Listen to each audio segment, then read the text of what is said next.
वहीं से दौरा करके निरीक्षण करके वहां का जायजा लेकर लौटे हैं। निशंक जी, सबसे पहले तो बताइए कि स्थिति कैसी है, क्या कुछ देखा आपने?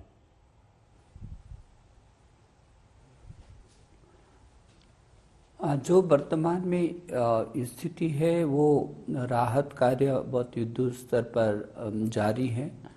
अभी जो सबसे बड़ी चुनौती है कि जो एक सुरंग में 25 से 35 के करीब जो लोग अंदर फंसे हुए हैं उनको बाहर निकालने की है। पहले सुरंग से तो 12 लोगों को और आईटीबीपी के जवानों ने बहुत अपने प्राणों को हथेली पर भी रख करके उनको बाहर निकाल दिया था, लेकिन ये दूसरी लंबी सुरंग है और उसमें पूरा का पूरा पानी भर गया है और पूरा कीचड़ नीचे अंदर तक पूरा का पूरा मलबा चला गया है। उसके कारण लगातार उसको खींच रहे हैं, बाहर निकाल रहे हैं, तो वो फिर उतना ही पीछे के लिए जोर मार रहा है। और हमारे सेना के जवान जुटे हैं, एनडीआरएफ के जवान जुटे हैं, आईटीबीपी के जवान जुटे हुए हैं, यहाँ तक कि जो विशेषज्ञ गोताखोर है वो भी जुटे हुए हैं। तो वर्तमान में तो जो स्थिति है, जो अभी तक इस समय तक जो वर्तमान जब मैं बात कर रहा हूँ तब तक के लिए कुल 206 लोग लापता थे, जिसमें से 31 लोग की जो शव हैं वो बरामद हुए हैं। उनमें से 2 की केवल पहचान हो पाई है। 175 लोग अभी भी लापता हैं। ऋषि गंगा परियोजना और ये जो विष्णुघाट परियोजना धौली गंगा पर जो दूसरी परियोजना है तपोवन विष्णुघाट परियोजना।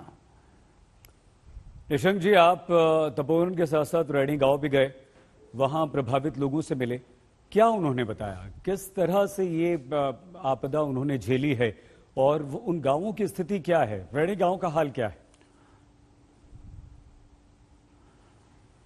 और रैणी गांव के लोग काफी सख्ते में हैं, लेकिन उनको इस बात का संतोष है कि वो क्योंकि गांव बिल्कुल जुड़ा हुआ था इस ऋषि गंगा परियोजना से, और उसका निचले के हिस्से में तो नीचे गए, कुछ लोगों को बचा दिया गया और गांव तो बचा हुआ है। पीछे 10-12 गांव की बिजली नहीं मिल पा रही थी उनको, सब बिजली का कनेक्शन सभी जगह से हट गया था, इसमें उसको भी आपूर्ति शुरू कर दी है।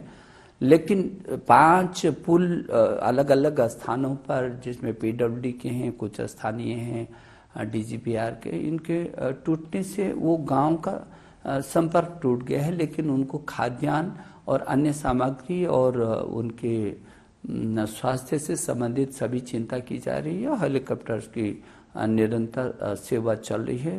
तो ये तो जितने भी आसपास के गांव हैं इनसे लगातार संवाद चल रहा है और इधर जो ढूंढ हो रही है, जो जितने भी लापता लोग हैं, जो सुरंग के अंदर जो नहीं अभी निकल पाई, उनका भी युद्ध स्तर पर काम चल रहा है। निशंक जी, जिस टनल में लोगों को बचाने की लगातार कोशिश हो रही है, ऑपरेशन चल रहा है, उसमें मरीन कमांडोज भी उतारे गए हैं, क्या स्थिति? क्योंकि आप कल होकर आए हैं, आप उत्तराखंड को अच्छी तरह से जानते हैं, इस जगह को भी जानते हैं, क्यों इतनी मुश्किलें आ रही हैं, क्यों ऑपरेशन इतना लंबा खींच रहा है? मुझे लगता है कि यदि आपने देखा होगा कि किन परिस्थितियों में वहाँ पर काम हो रहा है। जो कमांडो से जब मेरी बातचीत हुई थी कल सुबह, उस समय फिर दिन तक शाम तक वो सारे लोग समन्वय होकर के काम कर रहे हैं, लेकिन जो अंदर सुरंग है और उसको नीचे जाना एक एक व्यक्ति का, और उसके बाद फिर उसको बाहर निकालना, और जैसे ही निकलता जा रहा है वैसे बाहर आता जा रहा है और आगे तक जाकर के वो फिर ब्लॉक हो रहा है जी। तो कम कठिन परिस्थितियां नहीं है, बहुत कठिन परिस्थितियां हैं। और लगातार आईटीबीपी, हमारी सेना के जवान, एनडीआरएफ, एसडीआरएफ और जो ये कमांडो हैं लगातार काम कर रहे हैं, लगातार काम कर रहे हैं। एक बहुत बहुत बड़ी चुनौती है जो जो लोग लापता हैं, जो मिसिंग हैं, रमेश जी, वो उन लोगों का पता लगाना। ठीक है, जो हमें पता है टनल में लोग हैं, उनके लिए तो आपने सब कुछ लगा दिया। वो कैसे काम चल रहा है? ये खोज का जो काम है, उनके पता लगाने का काम है, इसमें क्या देखा आपने, क्या प्रगति है और किस तरह से काम चल रहा है?